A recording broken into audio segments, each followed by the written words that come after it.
Hello everyone and welcome back to our channel. We are Millennial Mom. If you don't know who is who, I'm Millennial. This is Mom.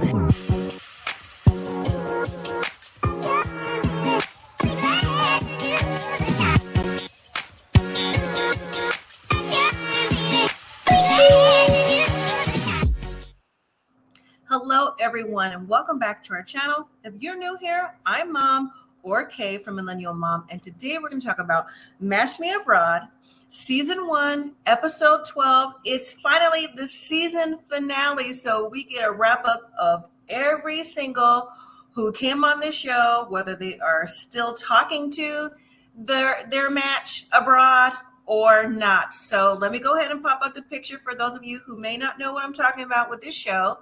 We have Match Me Abroad, comes on TLC Sunday nights. And at the very top, on the left, you have Harold. In the middle, in the goldish, orangish dress is Stanika. And on the right, we have Susan in the black dress. Those are the singles who are looking for a match abroad. And at the bottom, we have the Matchmakers. On the left, it's on the right of my screen, but on the left, we have Katarína in the blue. She's in Prague. In the middle is Nina in Morocco. And on the right is Juan from Colombia. All right, so let's get started. And if I haven't already said it, if you haven't subscribed to the channel, please consider subscribing.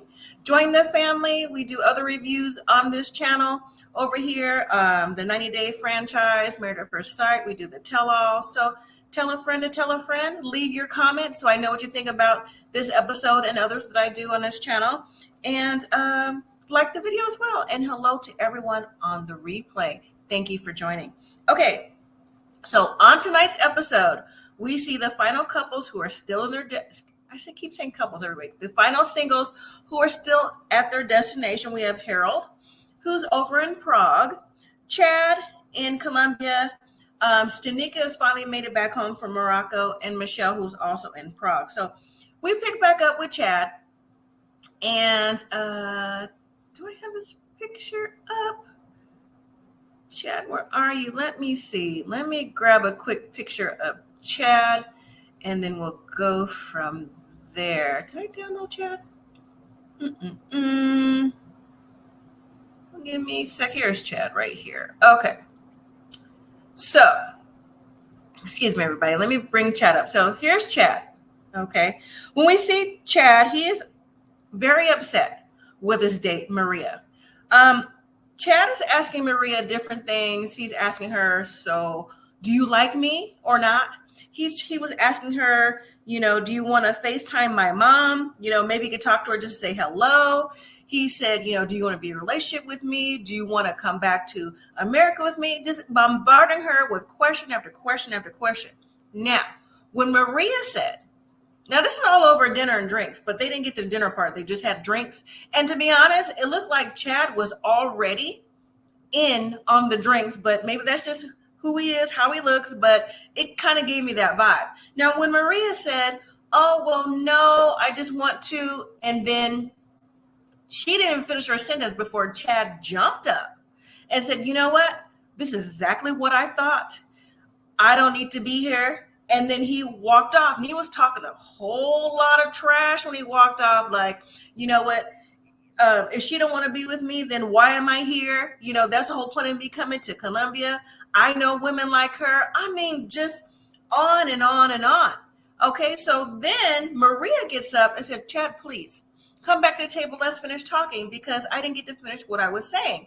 And Chad said he would come, but why? For him, he's thinking, if you're not telling me you want to be with me, why should I come back to the table? Now, here's the a little bit of backstory on Chad. Chad has been engaged 3 times already. 3 times, and apparently none of those engagements worked out to being married. So he feels like he has been unlucky in love. So he reached out to the matchmaker, and that's why he's here. Now, this is only his true second date with Maria. He had Maria for his very first date. Last date was Beba, so he decided between Maria and Beba, he would choose Maria to see if he can, have a long-term relationship with her. So when Chad gets back to the table, Maria is saying, well, first of all, why are you so upset? I just want to tell you that thank you for asking me, do I want to be with you? But right now, I still have school because Maria's still finishing her studies. She has school. She said she doesn't really want to move right now. You know, she wants to finish her education here.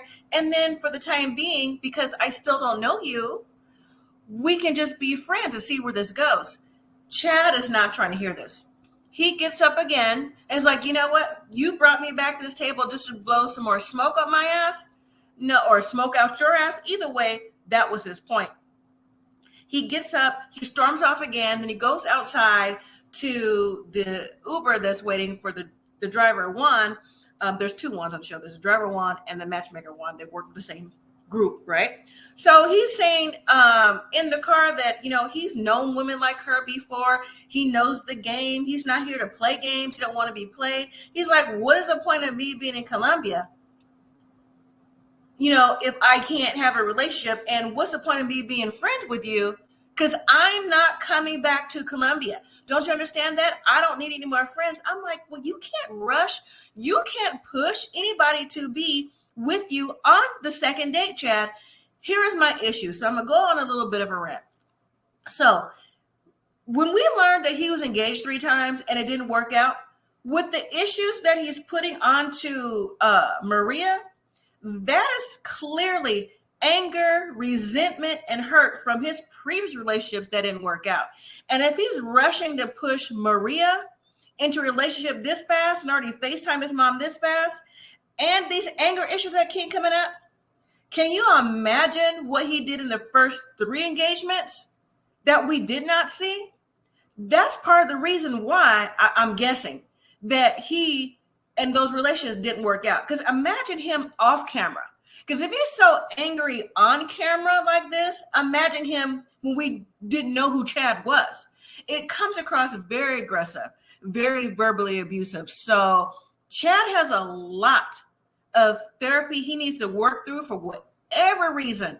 He can't get to the other side of being in a healthy relationship without it being toxic before he can move on with anybody. So when we see Chad again, he is meeting the next day or two with Juan, the matchmaker. And listen, Maria, I'm sure, has already talked to Juan because the matchmakers follow up with the matches to see how it went and everything. So Juan is asking Chad, so how did it go? And so Juan is back to popping off at the mouth. Okay. And so Chad is back to, popping off at the mouth. And Juan is saying, so you don't think that it could be about you? You don't think that, your past has something to do with now? You know what? I can hear my voice getting loud now. Let me bring it back down because Chad is taking me out of my comfort zone because he really, really was in your face. And if you don't want to be with me, then pretty much screw you, I'm out the door. I mean, Chad paid for a matchmaker and he really thought he was going to meet Princess Charming immediately. And then when he heard something he didn't want to hear, it's like pretty much screw you, I'm out. So when Juan mentioned to Chad about him moving too fast and, the past and different things like that, do you feel that you should give Maria an apology? And at first Chad was, putting it off kind of like, I don't know, maybe I was out of line, but it didn't come across genuine. But Chad did end up calling Maria, who didn't answer the phone, by the way. It went to voicemail as well as it should. Okay? Because why would you want to hear that twice? Because if he went off so fast like that, who knows what he would have been calling you for this time? Why take that phone call if, he was a loose cannon the night before? So Chad gave an apology on voicemail, and that was that. So I guess he did it to make Juan feel better because it definitely wasn't for Chad to feel better.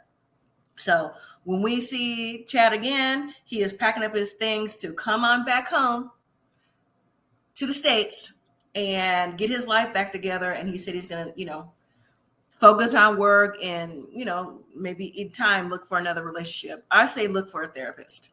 That's what I say. All right. Let's move to Michelle. It is time for Michelle to come on home.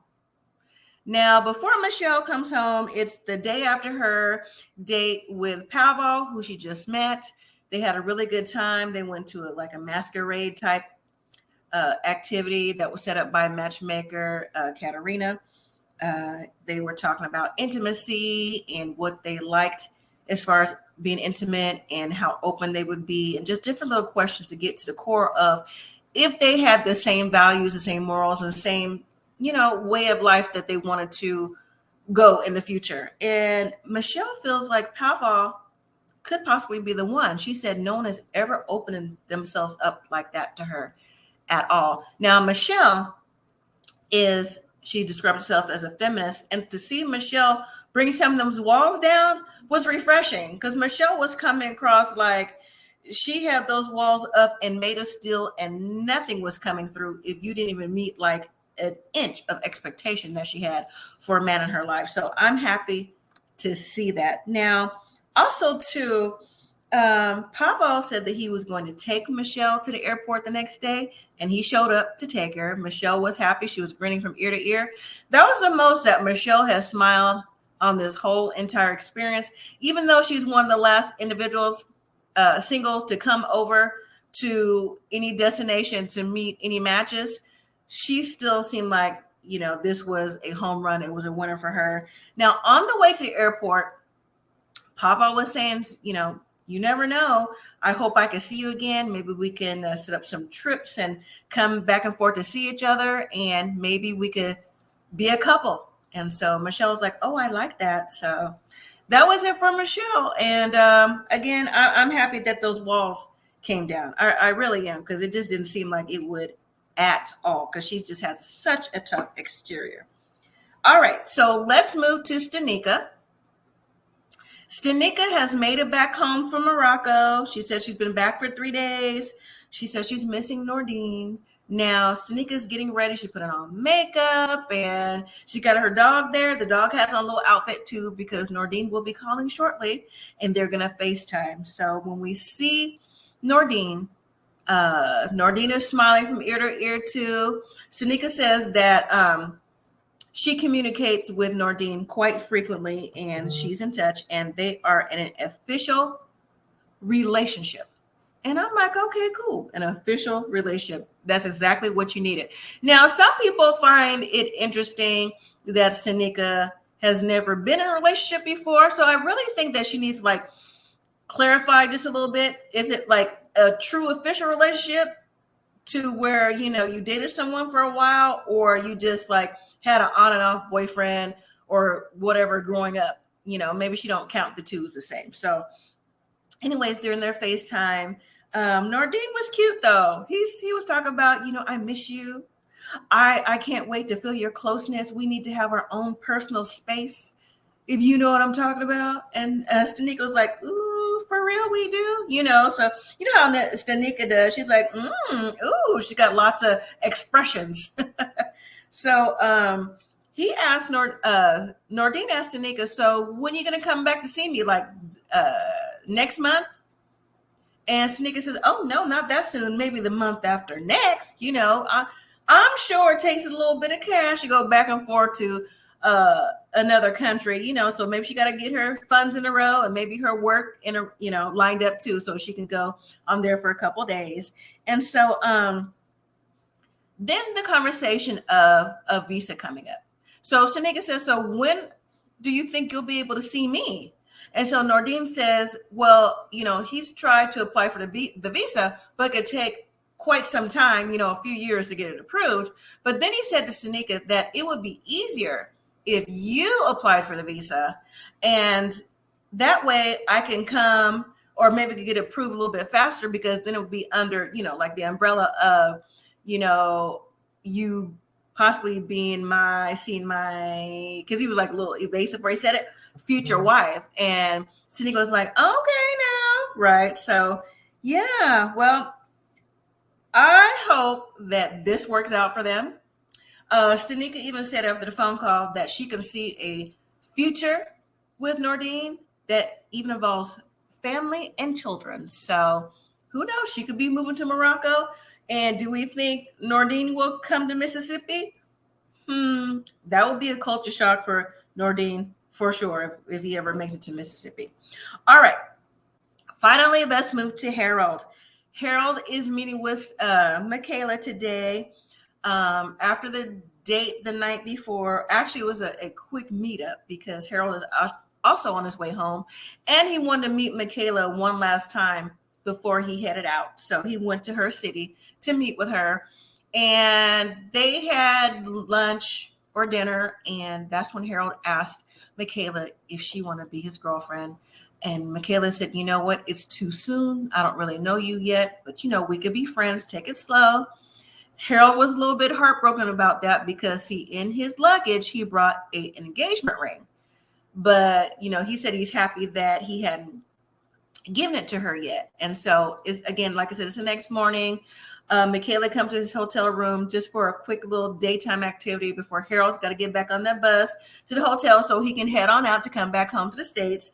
And so Harold brought the ring this time. But when he presented it to Michaela, he said, originally, I want to give this to you as an engagement ring, but now I want to give it to you as a promise ring. So I will always be in your heart when I'm not around. And Michaela looked at it and she smiled, but she's always smiling though. They both are. They're both smiling at each other. And I think that's just naturally what they do anyways. And so she said, this is really beautiful. She actually accepted a ring as a promise ring and put it on her right hand, on the right finger. And yeah, Harold said, well, you never know what will come. And Michaela agreed. He said, maybe one day you will come to visit me in, I believe he's from New Mexico, and to see my family, to see my city, and go from there. So Harold has expectations that's a little bit more out there than Michaela. Michaela, even though on the very first date she was all in and things seemed to be going smooth, but when they met up the night before and Harold was saying he hadn't really heard from her, she weren't returning calls or texts, she gave the impression like she was ghosting a little bit. But then Michaela said that she, was working a lot, so she couldn't really get to the phone and make a call or make a text. But in my mind, I think for any occasion, for anybody, you will call or text somebody who you make time for. You don't want to make time for them, you're not going to do it. And I think that fell under that umbrella. And I was really surprised because I thought they really hit it off just like Harold did in the beginning. But apparently Harold is a little too rushy, too pushy, too in your face that Michaela needs time to think about it. But then again, it's only been one date and they've only seen each other 2 times. So I get it. But Harold was trying to say, hey, keep this ring and think about me. So Harold paid good money for that ring. I think he paid about between like $600 and $800 for that promise ring. So hopefully Michaela will keep it and keep in touch. So that was the finale. I haven't heard anything about a tell-all, so we did get some updates on the couple, on the singles, and the updates are as follows. So starting with Nathaly, we haven't seen Nathaly in a few episodes because she had 2 dates that didn't work out, and that was it for her. Nathaly decided to stay in Colombia for another month to date and have fun. She said when she went back home, she told her mom that she wanted to date to find her own match. And it said that her mother is giving her that time. Now, Nathaly said she came from a strict Sri Lankan American family, where things are prearranged for her, and she didn't want to be with someone that her family found. She wanted to find her own. She wanted to spread her own wings. So that's why Nathaly was in Colombia with Juan, the matchmaker. And I'm happy that she decided to stay in Colombia for an extra month after her time on the show was over, to have fun, date, and just live life a little bit. She's 26, 27. She's still young, so why not? So good luck to Nathaly in the future. All right, next up is Susan. Susan had a hard time on the show. She also has a lot of walls up like Michelle. That's kind of hard to get through.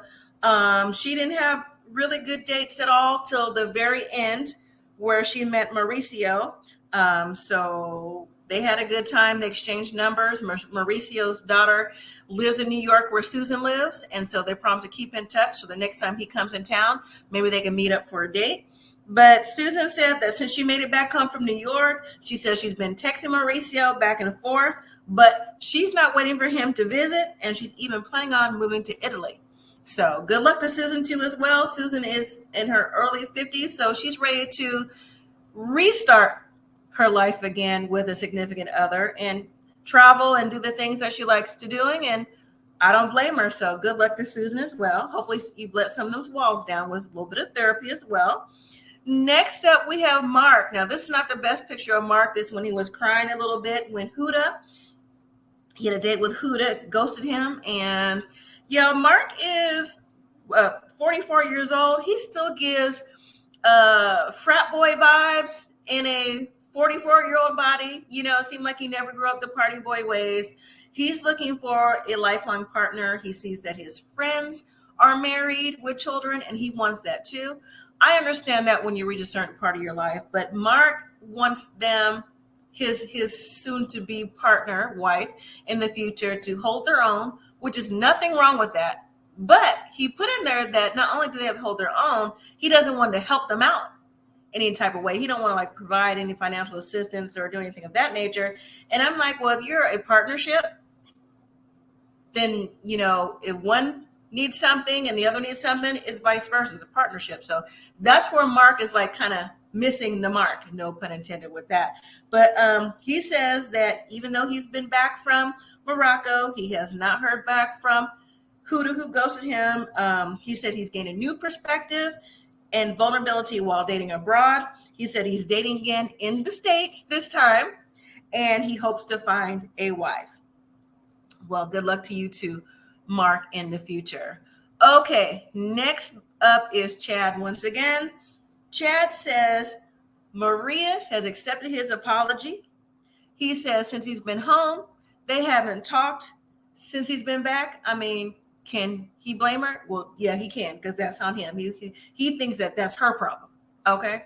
But he says he has now met a German lady online and that he plans to visit her very soon and to propose. I'm like, Chad, if you don't get your issues together, your anger issues, your emotional issues, your verbal issues, propose to someone else and you still have all that baggage. Okay, Chad, best of luck to you in the future. Next up is Michelle. Michelle says her and Pavel are still talking and communicating. She says that they have been discussing future visits and that she hopes that Pavel is her Prince Charming. So looks like maybe Michelle is on the fast track of her Prince Charming and her forever. So she said that she also knew or had a feeling that her mate would also be someone that was European. And hey, Pavel fits that bill. So good luck to Michelle as well in the future. Okay, next up, Harold. Harold says he continues to get to know Michaela. He says they don't talk as often as he would like, but he still hopes that Michaela will soon come out to visit him in New Mexico. I think maybe Harold needs to reel in his being pushy and kind of like comes across needy and clingy. I think that might be a turnoff for Michaela. And so maybe once he gets that in check and maybe let things happen naturally, he might get a friendship out of Michaela. If it turns out to something more, I don't know. Maybe he'll update us and we'll see. So again, best of luck to Harold. Finally, Stanika. Stanika says her and Nordeen are still going strong. They talk every day. And Stanika has even introduced Nordeen to her family over a video call. So yeah, she's looking into a visa for Nordeen so he can travel to Mississippi to visit her. So maybe it's coming a little faster than we expect. And I hope that out of all the relationships, you know, best luck to everybody, but that this one works out. Because it seems like Stanika's in a good place and Nordeen's in a good place. I think Michelle is also in a better place. And I believe Nathaly is in a better place as well, with Susan pulling up the rear, followed by Harold and Mark and Chad need some work to do. So, all right, everyone, that was Match Me Abroad. Thank you so much for joining me. I appreciate you all for sticking through all these episodes. Again, there is no tell-all that I know of. So maybe the cast members, since it's, the season was over, maybe they'll open up their Instagrams or Facebooks or anything else that they could be reached on, and maybe I'll reach out to one of them to see if they can or want to come on the show. So, okay, everyone, thank you again for watching. Don't forget to hit that like, subscribe, comment, and share. And until next time, everyone, live simply, be grateful.